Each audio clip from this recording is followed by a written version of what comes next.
खेडमधल्या कशेडी बोगद्यातली गळती आता वाढली। मुंबई गोवा महामार्गावरच्या कशेडी घाटातल्या बोगद्याला अनेक ठिकाणी गळती लागली।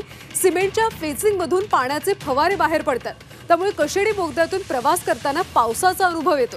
त्यामुळे वाहन चालकांमध्ये तीव्र नाराजी आहे। या प्रकरणी राष्ट्रीय महामार्गाच्या तज्ञांकडून पाहणी केली जाणार आहे। 2 किलोमीटर लांबीचा कशेडी बोगदा 2 महिन्यांपूर्वी वाहतुकीला खुला झाला। या प्रकरणाची गंभीर दखल घेत ठाकरे पक्षाने आता आंदोलनाचा इशारा दिला।